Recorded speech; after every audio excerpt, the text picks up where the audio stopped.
What the Falcons do, we continue to lose annually and become one of the worst franchises in the league. But what we would like to do is rise up. Welcome to Rise Up Reactions, a show where we talk all things Falcons, NFL, Georgia sports, and in general, the sports news of the day. I'm your host, Dr. Lee Denning, the Golden Hard Doc, a lifelong sports fan. I've been putting off this video. I was at the game on Sunday. I'm a season ticket holder, for those of you who don't know. I have been a season ticket holder since the 2018 season, and since the 2018 season, we have not won or not had a single winning season. We have hosted no home playoff game. We have not even made the playoffs.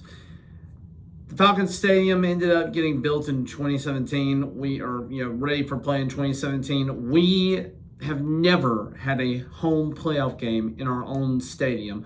We had the Super Bowl where we blew it, the 28-3 Super Bowl. If we just take a knee for every single play on offense and run the clock down, we win the game, but who's going to actually do that? Ever since then, this franchise has been stuck in either mediocrity or has had some sort of losing culture mentality from that moment. 2016, 2017, awful time for the Falcons, has completely changed the dynamic of our team. With that in mind, we have gone 7-9, 7-9, 4-12, 7-10, 7-10, 7-10, and now a year that we should have had great expectations in 2024. Everybody was thinking we would win around 10 games. Not only do we not win 10 games, and I can point to 3 games in particular that were the problem in getting there, but not only do we not win, we have another losing season. We can't even beat the Carolina Panthers. Our defense that had looked better for the previous 4 games at the end of the season completely collapsed and looked like mid-season Falcons defense. Looked like they did against the Denver Broncos and the Minnesota Vikings. There's problems in this building. There are problems with this organization. There's been a lot of talk about Terry Fontenot being part of that problem. Terry Fontenot is a symptom of the problem, but he is a symptom that probably needs to be alleviated. The problem most likely starts at ownership, with Arthur Blank not hiring good people, having Rich McKay as his right-hand man for years. And though Rich McKay has taken a back seat to front office organization with the Falcons, I have no doubt that he is still involved to some degree. But bringing on Terry Fontenot, Terry, theoretically his big hire to start out his career, after we lose Dan Quinn, we end up firing Raheem Morris. He brings in Arthur Smith, a hotshot offensive coordinator from the Tennessee Titans, and that doesn't work out. 3 straight years of 7-10. Now, the first 2 years, there were a lot of bad contracts made by Thomas Dimitroff previously. You had the Matt Ryan contract. You had Julio, who was aging. We got out of both of those players' deals at the right time in retrospect, but at the time, it certainly felt like a gut punch to lose 2 huge franchise pieces. And we got some draft capital that was completely and totally wasted when you go back and look at what we did. Let's talk about what we did. Let's go back to the 2021 draft. Now, 2021 draft, we still had Matt Ryan at this point in time, but we take Kyle Pitts with the 4th overall pick. What has he actually done? Kyle Pitts has been a massive bust for where he was drafted. Would he have been probably okay if he had been taken, in the 2nd or 3rd round? Yeah, this would be okay, an okay expectation for somebody taken in the 2nd or 3rd round. But a guy who has not cracked 1,000 yards since his rookie season, has not found a way to find more than 4 or 5 touchdowns in any single season, is meant to be a generational impact, and he just fell flat on his face.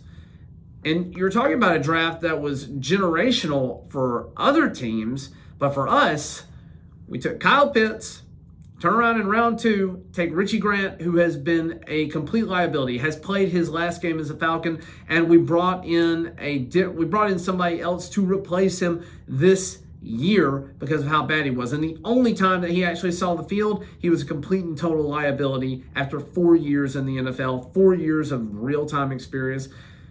So he was awful. Jalen Mayfield, bring him in as a tackle from Michigan. A project based on, Michigan players or Michigan fans would tell you he's a project. And he was a project that completely failed. I don't even think he's in the league anymore.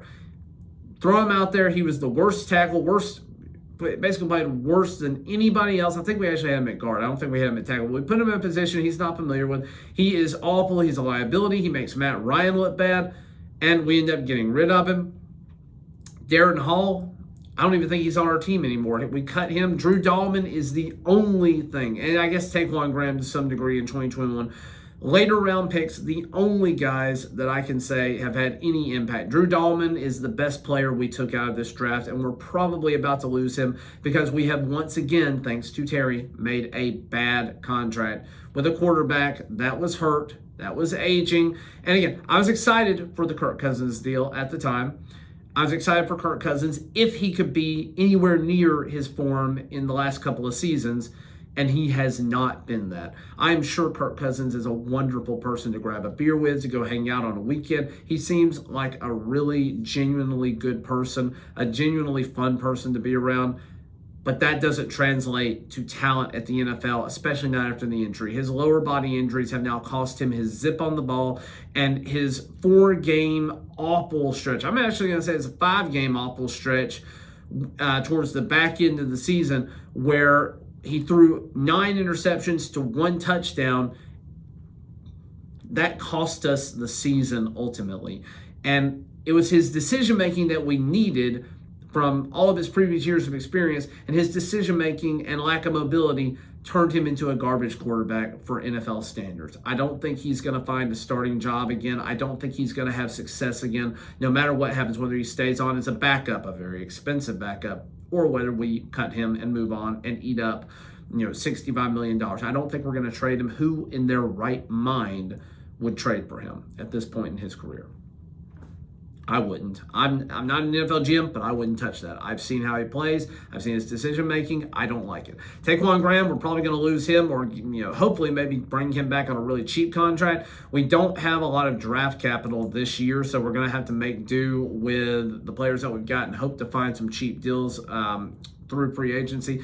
Let's move on to 2022. 2022, another disappointing season. We still had some cap issues, and this I think is the piece de resistance of Terry Fontenot's drafting. We get Drake London. I wasn't happy with Drake London at the time. I was very clear about that. That's when I started my channel. I was not happy with it because I thought we needed a defensive edge rusher and we didn't take it. We got Arnold Ebiketie. He's been a slow starter, but he came on alive at the end of this year, and I am hopeful that he can become a good edge rusher going forward. He's got one more year to prove it, and this next year is a contract year. I think if we had been scheming better, I genuinely believe that Jimmy Lake took a backseat and Raheem Morris was calling the defense from the bye week all the way up till I think maybe the Carolina game, and maybe he was calling the Carolina game too. But either way, Jimmy Lake is a liability who's got to go. He does not know how to run the defense.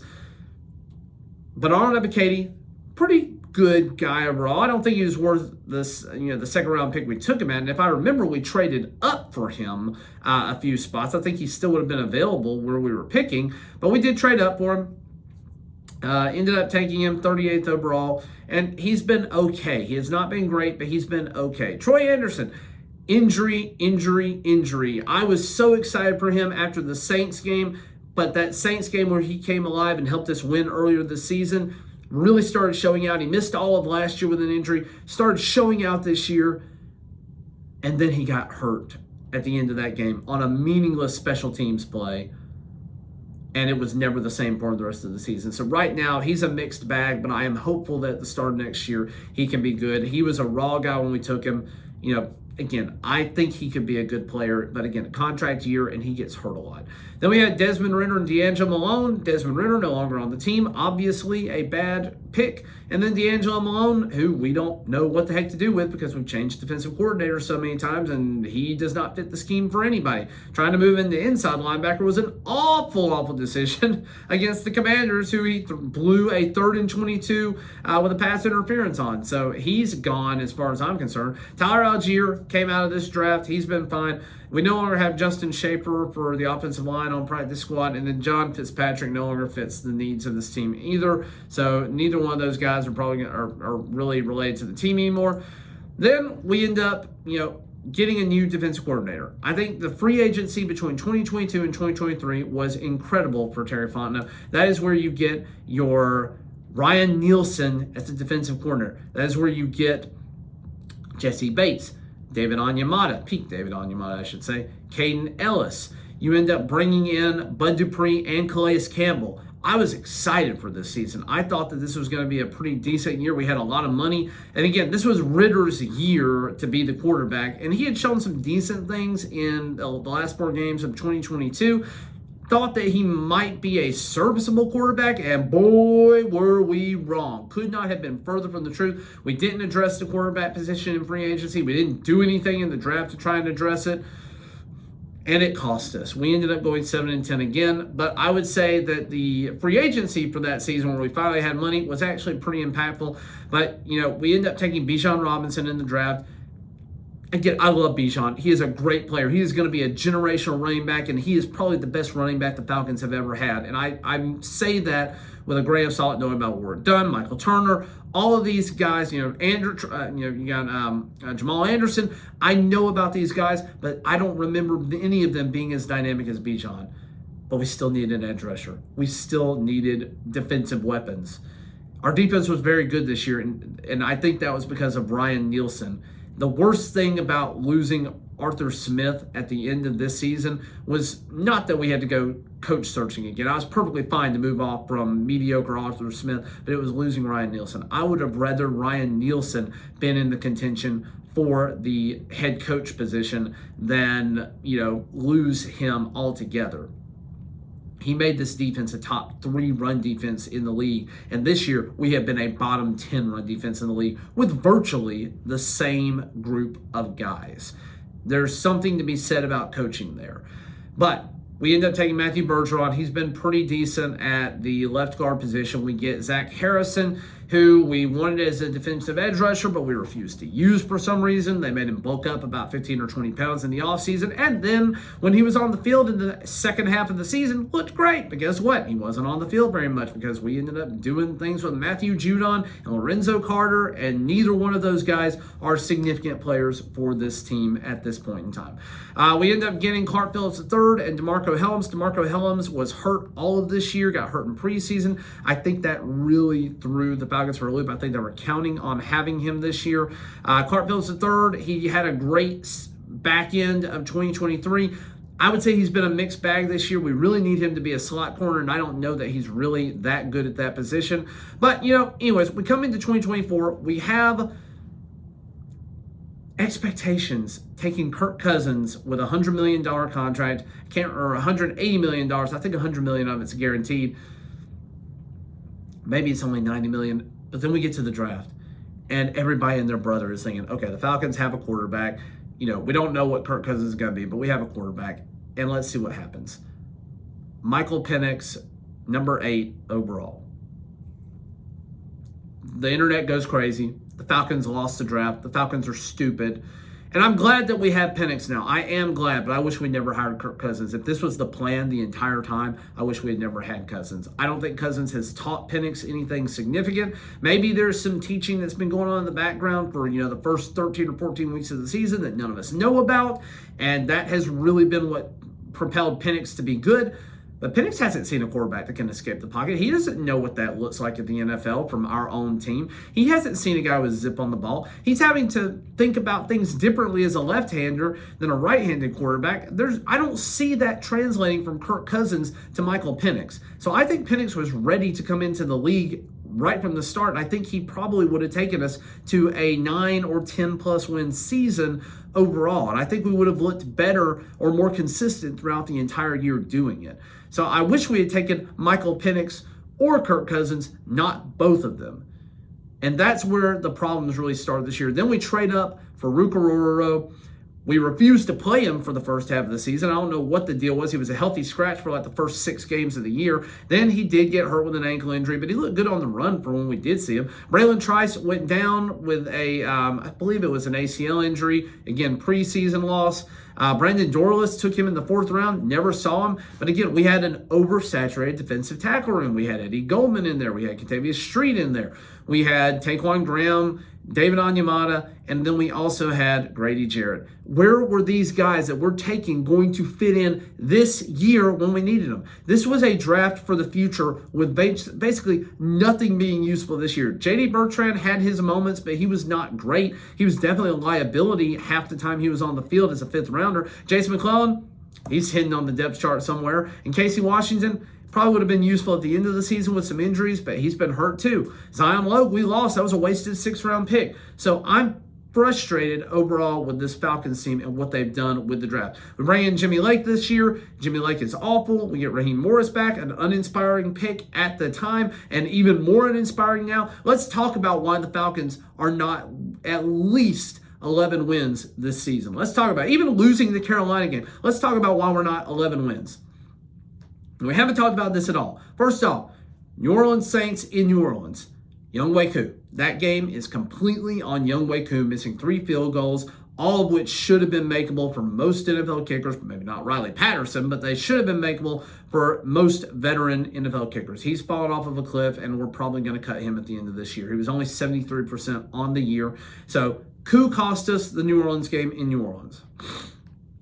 Kirk Cousins cost us the Chargers game, which was inexcusable. He comes off of a bye week, has 4 interceptions, looks awful throughout the game, and almost every one of them were bad decision interceptions. We lose that game. Koo misses a field goal as well. They lose 17-13. That's a game that we dominated for the most part. We should have won that game, but we could not move the ball because of Kirk Cousins throwing the game away with 4 interceptions. And then let's go to Washington. We have Michael Penix playing. You have rookie-on-rookie action, and Michael Penix looks good. The team overall is good. In spite of the 3rd and 22 issue with D'Angelo Malone, forget about that. The team looks good. At the end of the first half, Raheem Morris refuses to use timeouts. There's 40 seconds left on the clock. He burns 20 of them with us trying to get to the line to run a play at the end where we could have had a chance to score a touchdown. You don't know what that does. That might change the entire outlook of the game if we get a touchdown. It might change so much about it, but we never got to see it because he goes into the locker room with 2 timeouts. Why? And then the end of the game, same thing. He goes into the locker room with 3 timeouts. Same type of situation. You got about 40 seconds left on the clock. We get down the field, get into field goal range-ish. Obviously not Riley Patterson's field goal range, but we could have had more time to run more plays, to do other things. We could have run the ball with Bijan. We didn't have to be pass dependent at that point in time. We could have done so many different things to find another 5 or 6 yards to get Riley Patterson in a position to win that game. And Raheem Morris refuses to do it. It's the same crap that he did at the tail end of his career with the Falcons as the interim coach. It's the same crap you saw back in the early 2000s when he was the head coach of Tampa Bay. He has learned nothing about being a head coach in the NFL at this point, as far as I'm concerned. Absolutely nothing. If he is still making the same mistakes in 2024 that he was making in 2003, there's something inherently wrong with his decision-making ability. And I get that Arthur Blank likes the guy. I get that he knows him. He knows his character. I get that he was our defensive coordinator for several years. I get that he was a Super Bowl winning defensive coordinator with the Rams. But that is what he is best suited for, is coordinator. He was not a head coach material. We could have had a number of different guys. I almost would have taken Belichick. I didn't want Belichick. I would have taken Belichick over Raheem Morris. I did not like the pick of Raheem Morris at the time. I thought it was mid at best, and I have been proven right so far. I am hopeful that he turns things around. I'm hopeful that he learns. But being in that stadium where he's calling timeouts right before the half when the team is moving the ball, and he gets a standing ovation from the crowd because we all the previous week watched him do absolutely nothing with his timeouts, there is no excuse for that. I am absolutely furious with the way this team has played this year. This was supposed to be a high expectation year We haven't won the division since 2016. We haven't made the playoffs since 2017. This year is an abject failure in every sense of the word. Heads need to roll, but we're already 4 days after the Falcons are not going to play for the rest of the 2023 season, 2024-2025 season. We are 4 days into it, and nobody significant has been fired. There's no talk of anybody significant being fired. We need to, if we're going to move on from Terry, which I do think is worthy at this time, he's had 4 years and done nothing with it except for 4 losing seasons, putting the team together that cannot win. Yeah, I'm not a fan of this team. I'm frustrated with this team. They are driving me nuts. We are a losing organization at this point in time. I don't know how to make it a winning organization. I think it needs a top-down remodel. I think McKay probably needs to go, and then I think everything after that needs to also go. I think there's a lot of internal things that need to change with the Falcons. I don't know what they all are, but this is a team that doesn't know how to win. This is a team that is stuck in the funk from 2016, 2017 season Super Bowl loss. We have a quarterback, it looks like, thankfully. We have some pieces. We got a great offense. This is going to be a really good offense for the next few years. But the defense, which has been a liability since 2017, continues to be a liability in 2024. We have done nothing to address that, nothing significant other than 1 year, and then we lost the coordinator that made that defense work. I'm furious at this team. I'm absolutely livid, and I'm ready to I'm ready almost as a fan to quit on this team and just say, you know what, I'm going to cheer for a team like the Bills, or I'm going to cheer for, some other team that I like. I'll cheer for the Minnesota Vikings because I like Kevin O'Connell. I'm ready to make that move. I'll cheer for the Green Bay Packers because I like Tom Grossi. I'm ready to make that kind of move, and the Falcons are causing its fans to lose hope. We got to make changes. I don't know what they're going to be, but I doubt that they actually happen this season. They need to, but they probably won't. It's been an abject failure of a season, and I'm just frustrated. Thank you for watching, liking, sharing, subscribing. Thank you for waiting this long to hear the rant. It would have been quite inflammatory, more so if I had made it on Monday. I needed time to digest what's happened. I needed time to think about the 4 years of Terry Fontenot, and I'm over it. Thank you for watching, liking, sharing, and subscribing. And as always, rise up.